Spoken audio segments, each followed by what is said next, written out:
Mesdames et messieurs, bonsoir. Bienvenue dans cette édition. Dans l'actualité de ce samedi 6 décembre, à la une, éducation nationale, le président de la République offre des équipements scolaires aux élèves des écoles publiques du pays, des équipements composés de tables-bancs d'une valeur estimée à 85 milliards de francs guinéens.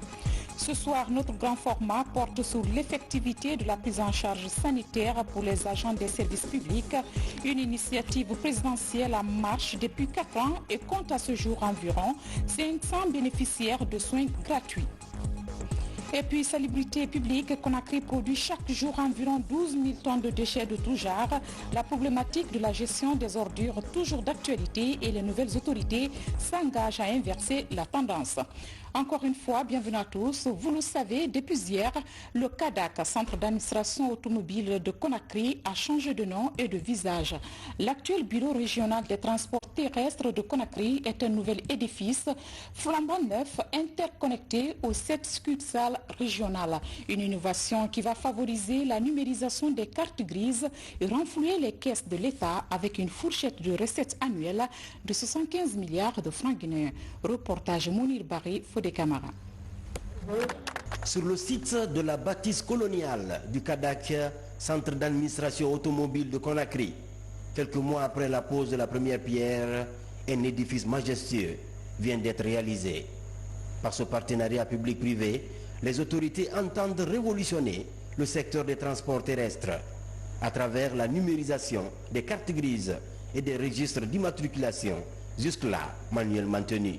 Une révolution technologique qui va permettre de lutter contre la fraude et mobiliser des recettes pour le trésor public. D'après nos statistiques, la première année seulement va occasionner 75 milliards de recettes rien que pour le trésor public guinéen.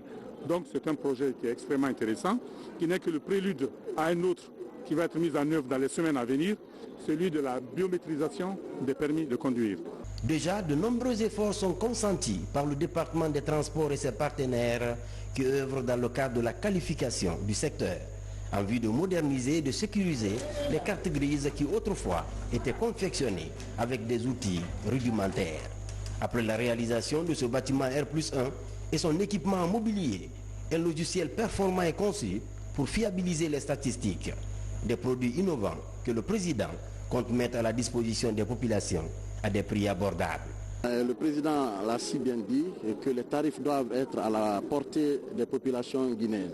Nous avons tenu compte de tout ceci, puisque après tout cela, il faut regarder aussi le cadre social.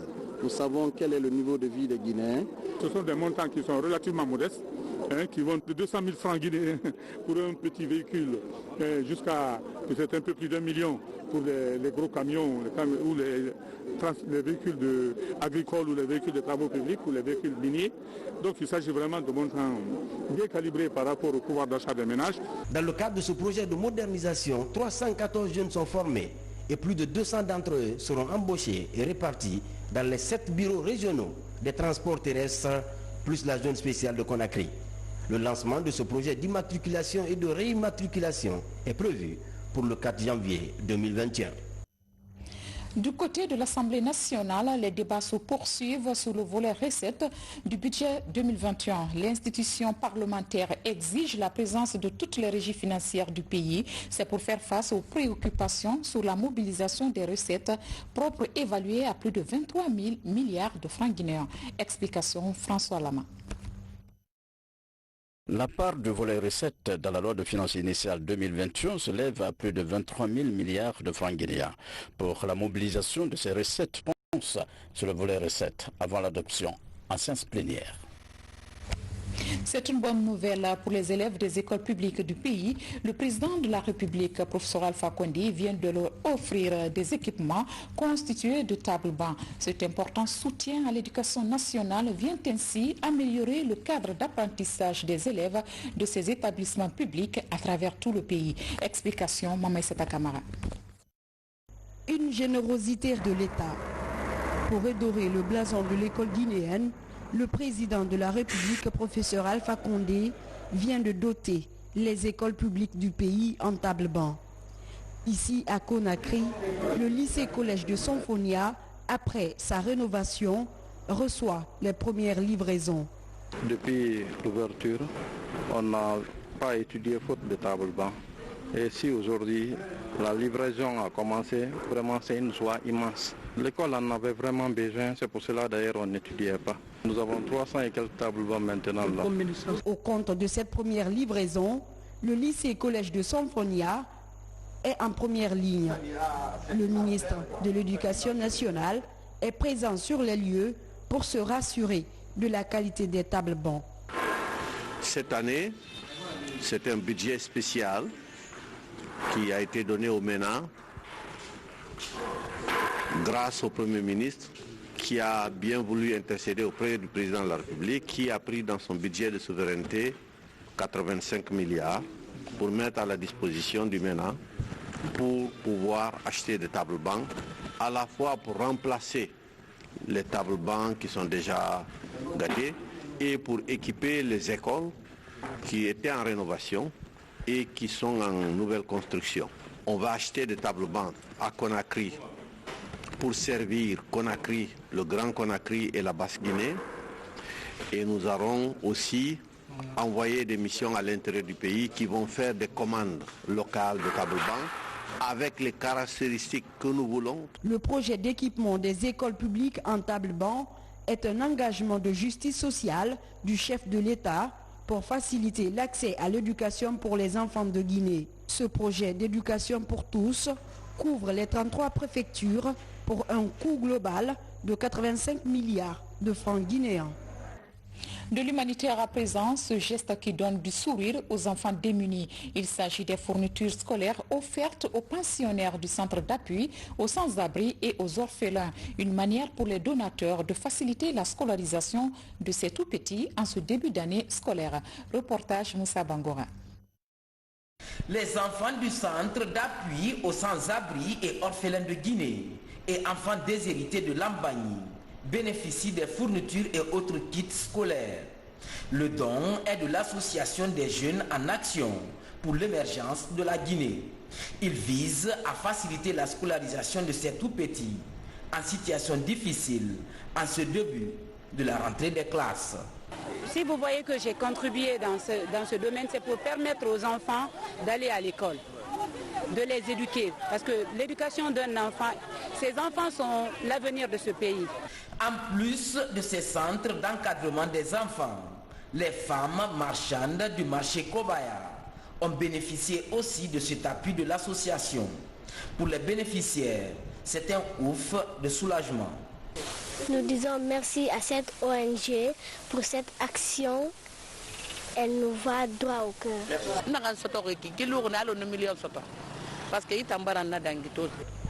Nous remercions la donatrice d'avoir pensé à nos enfants en situation de classe.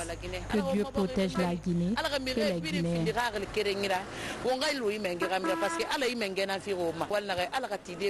Créée au mois de septembre dernier, l'association des jeunes en action pour l'émergence de la Guinée se fixe pour objectif l'éducation des enfants tout en posant des actes citoyens pour le développement du pays.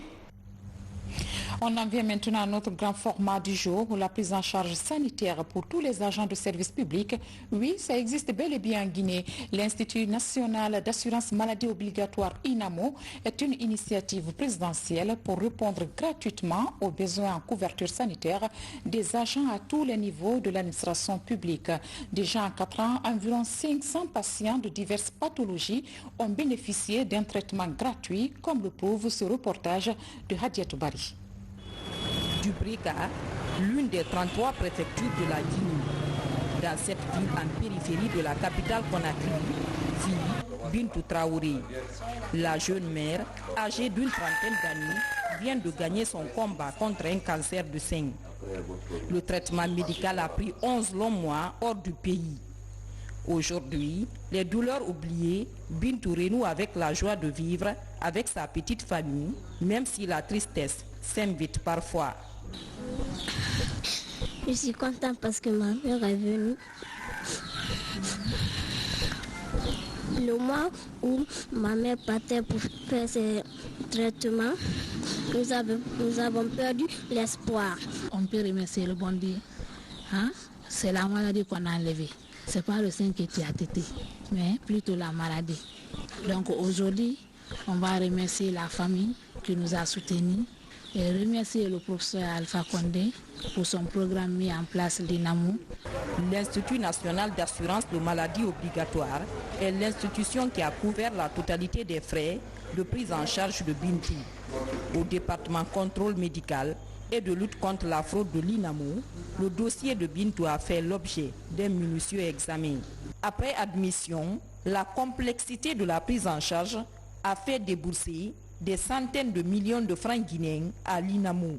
Le cas de Bintou, au départ d'ici, nous avons pensé, après examen du dossier, qu'elle partait pour un séjour court, mais arrivé après exploration, on s'est rendu compte qu'il fallait qu'elle reste parce qu'elle n'a pas pu faire les explorations ici. Alors faire une large exploration et éventuellement programmer la chirurgie et compléter le traitement. Alors ce traitement avait plusieurs phases. La première phase, c'était la chirurgie. La deuxième phase, il faut faire l'hormonothérapie, la chimiothérapie concomitante et compléter ça par la radiothérapie en des séances assez repoussées.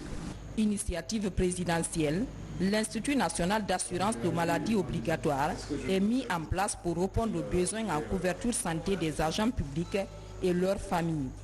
Tous les fonctionnaires sont concernés. L'INAMO exerce cette charge grâce aux conventions de partenariat avec des centres hospitaliers locaux et étrangers de renom. 500 patients souffrant de diverses pathologies ont bénéficié d'un traitement médical gratuit en 4 ans. Les cas de maladies les plus complexes sont liés au cœur et aux nerfs. En fonction de la gravité des pathologies, ce dossier peut être retenu. Si nous prenons les fonctionnaires, nous avons donné une priorité au personnel enseignant. Si nous prenons nos statistiques aujourd'hui, près de 35% du personnel évacué constitue des personnels enseignants. Ensuite, on a les autres agents administratifs qui évoluent dans les localités. Il y a des collectivités, des mairies ou des retraités qui ne peuvent pas se prendre en charge. Du fonctionnement de l'INAMO aux différentes assurances maladie des agents publics, l'État est pour le moment le principal bailleur de fonds. Pourtant, chaque fonctionnaire de l'État devrait s'acquitter d'une cotisation mensuelle tirée de son salaire pour accéder à l'offre de prestations de soins de l'INAMO. Le recouvrement des cotisations auprès des fonctionnaires, des contractuels et des retraités est le gros défi auquel l'institution d'assurance fait face. Le premier défi, qu'est-ce qu'on peut demander aux assurés en termes de cotisation? Qu'est-ce qu'on peut demander au gouvernement en termes de quote-part? Et quel est le schéma organisationnel qu'on peut mettre en place? Deuxième défi, c'est l'effectif. Aujourd'hui, on peut me dire qu'il y a 100 000, 150 000 fonctionnaires. Mais quand nous allons dire nous voulons les fonctionnaires et leurs ayants droit, il faut que nous négocions avec les syndicats pour déterminer la qualité des ayants droit, le nombre d'ayants droit à prendre en charge. Mais il faut mettre aussi des garde-fous pour ne pas qu'il y ait des abus. 2014 est l'année de création de l'Institut national d'assurance de maladie obligatoire par le chef de l'État. Pour offrir une prestation de qualité, l'organisme parapublic de prise en charge des travailleurs publics projette un transfert de technologie médicale de pointe en Guinée. Il s'agit de la construction d'un centre moderne d'imagerie médicale pour poser des diagnostics fiables de maladies chez ses clients, comme Bintou. Et puis, c'est parti pour 16 jours d'activisme contre les violences faites aux femmes et filles, couplé du jeu My Shooting Game. Le concept est simple, il s'agit pour les initiateurs d'utiliser le sport pour sensibiliser les jeunes sur toutes les formes de violences faites aux femmes. La blouson de Kalom a servi de cadre au lancement des premières activités. Reportage signé Falelu Diallo. My Shooting Game ou mon jeu de tir, le concept est nouveau. Il regroupe un groupe de jeunes activistes de la société civile. Il compte passer par le sport pour mieux sensibiliser les populations sur les violences faites aux femmes et filles. Une première en Guinée. Le football, c'est une activité qui rassemble tout le monde, sans distinction de race ni d'ethnie. Et c'est un projet, My Shooting Game, qui est intéressé vraiment par la jeunesse guinéenne, qui intéresse la jeunesse guinéenne. Donc du coup, je me suis dit, à travers un grand rassemblement, on peut faire passer des messages de lutte contre les violences basées sur le genre et beaucoup d'autres thèmes de société. L'idée a déjà conquis le cœur et la sensibilité des jeunes, acteurs de la société civile et cadres de l'administration. L'approche de cette sensibilisation à travers le sport pourrait intéresser les jeunes, surtout quand on sait l'intérêt qu'ils accordent aux activités sportives. C'est une belle initiative et surtout de l'associer à un thème aussi important parce que là on parle aux jeunes, ce sont des jeunes qui sont là et on ne peut pas sensibiliser contre la violence faite aux femmes s'il n'y a pas les jeunes, les victimes et les supposés coupables à la fois. Et l'avantage de cette activité, c'est d'avoir les deux genres se retrouver et sensibiliser dans la joie et disons de façon sportive. Ce qui est encore beaucoup intéressant dans cette démarche, c'est que généralement le football est pratiqué par les hommes. Et lui, il a pris un thème qui concerne les femmes pour lutter un peu contre la violence, les violences faites sur les femmes, mais également sur les enfants. My Shooting Game est au cœur des 16 jours d'activisme contre les violences faites aux femmes et filles de cette année à Conakry. Au même moment, le même combat contre les violences faites aux femmes se mène dans la région de Kankan. Autorités et sociétés civiles s'activent sur le terrain pour éradiquer ces pratiques néfastes. Ainsi, des jeunes filles leaders sont formées en techniques de gestion des différentes formes de violence basées sur le genre, en l'occurrence le mariage précoce et l'excision. RTG Kankan, Aboubakar Gabi et Jean Donamo, Fode Bangal Fofana. Pardon. Malgré les efforts consentis par le gouvernement guinéen et ses partenaires dans la lutte contre les violences basées sur le genre, notamment le mariage précoce et l'excision, de chemin reste encore à faire. À Kankan, le combat contre ces pratiques néfastes faites aux jeunes filles est mené en amont par certaines structures déconcentrées de l'État. En avant-garde de ce combat figure en bonne place l'inspection régionale de l'action sociale de Nabaya. Comme leur première mission vraiment c'est d'accompagner les victimes, on va faire vraiment une formation sur les thématiques de soutien psychosocial, mais aussi les thématiques d'accompagnement juridique. On va leur parler des dispositions institutionnelles et juridiques qui sont là pour protéger les victimes. Durant cette rencontre, les différentes formes de violence basées sur le genre ont été expliquées aux participants. Il s'agit des violences conjugales, sexuelles et physiques. Concernant les violences basées sur le genre, en tant que présidente, c'est pas facile de gérer un cas qui est un cas de violence sans une notion là-dessus. Donc aujourd'hui, j'ai été très contente, très satisfaite pour participer à une formation avec l'UFP. Je suis très contente. Comme d'autres structures du ministère de l'Action sociale, ces promoteurs des droits des enfants, notamment des jeunes filles de Kankan, ne laissent aucune chance aux fautifs des violences basées sur le genre, bien qu'elles rencontrent des difficultés sur le terrain. On rencontre souvent des gens qui ne veulent pas céder, vraiment qui ont peur, qui se disent qu'une fois que j'avoue mon problème, est-ce que je ne serai pas exposée, est-ce que je ne serai pas identifiée, ou bien rester dans le quartier ou bien dans la ville. Mais nous arrivons vraiment à sensibiliser ces gens et à leur faire comprendre que nous sommes là vraiment pour défendre leurs droits. Cette rencontre au centre d'autonomisation féminine de la préfecture de Kankan marque le début d'un vaste programme de renforcement de capacité de ces jeunes filles leaders venues de partout à travers la région administrative de Kankan.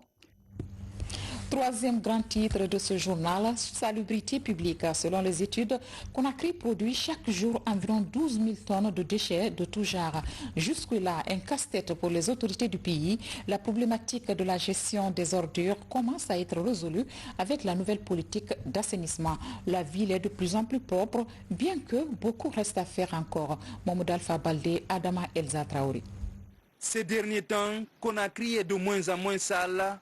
Les bacs à ordures sont visibles à tous les coins de rue et les camions poubelles font la ronde pour assurer la propreté de la ville 24 heures sur 24. Progressivement, la capitale retrouve son image d'antan. Sur le terrain, ces zones de transit et de tri constituent aussi l'un des symboles de la nouvelle politique d'assainissement. Environ 40 sites similaires seront réalisés dans les différentes communes de Conakry. Les gens se servaient de l'autoroute pour venir jeter les ordures, qu'on le veuille oui ou non. Et aujourd'hui, tout ça, ça a disparu. Donc c'est à cause de la proximité des points de regroupement que les ménages sont tenus maintenant de s'abonner auprès des PME. Quand ils capotent, vous voyez, ça, on trie, on enlève les déchets plastiques, on met de côté, les déchets organiques, on met de côté, et les autres types de déchets également de côté. Les déchets organiques sont automatiquement transférés au site de compostage de Sonfonia. Les déchets plastiques sont rachetés par les unités qui transforment ce type de déchets, et les autres déchets qu'on ne peut pas traiter sur place sont envoyés à la décharge de la minière. La nouvelle directrice générale de l'Agence nationale d'assainissement et de salubrité publique est sur le terrain. Marie Touré entame ainsi une tournée de prise de contact, mais aussi de constat des efforts et des défis à relever. Remercier Monsieur le Président de la République, le professeur Alpha Condé, pour avoir porté sa confiance à ma modeste personne. Partout où nous sommes passés, on a trouvé quand même que c'est bien fait.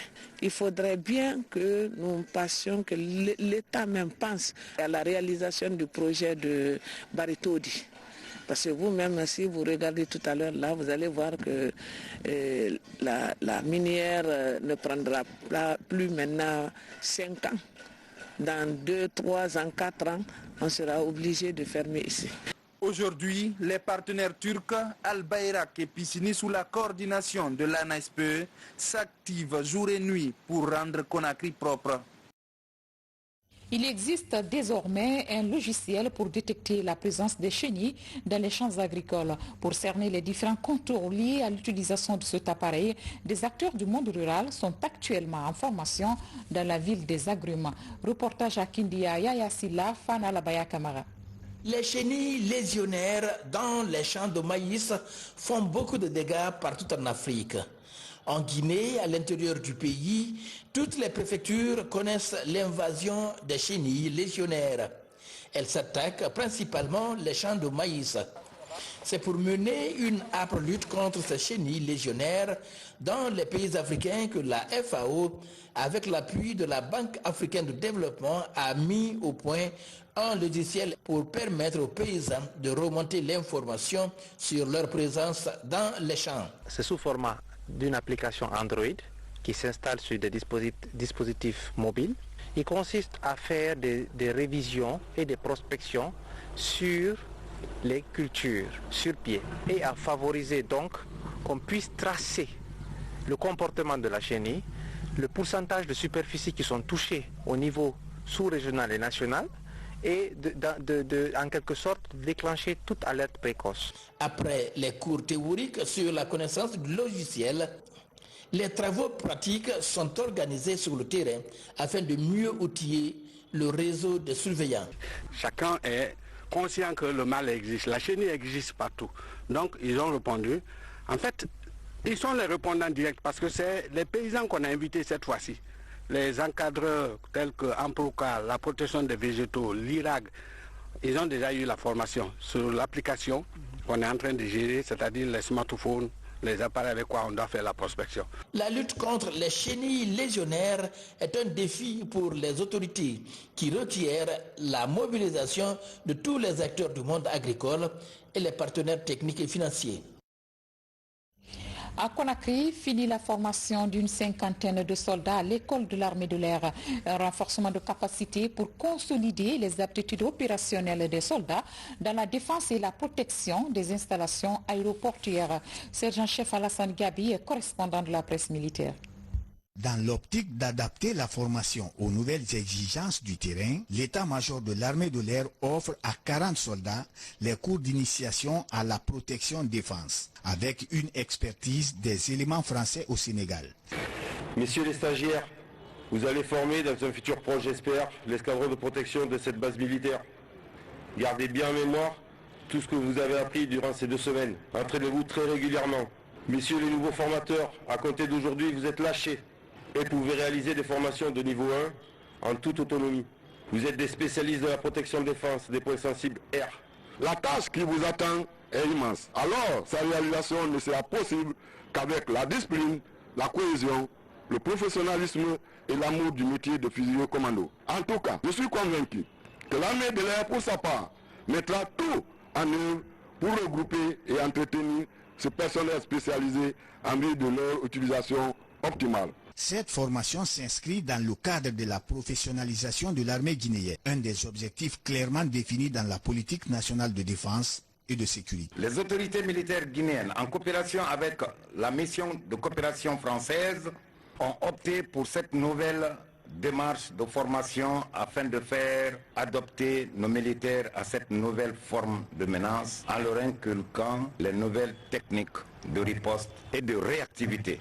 Notre objectif à atteindre serait alors la mise en place d'un escadron de fusiliers commando pour la protection des bases et des installations aéroportuaires. Dans la même lancée, 10 officiers subalternes ont bénéficié des cours de consolidation de leur formation initiale de fusiliers commando de l'air. Ils constituent le pool de formateurs avec pour tâche la vulgarisation des enseignements reçus au niveau de l'armée de l'air.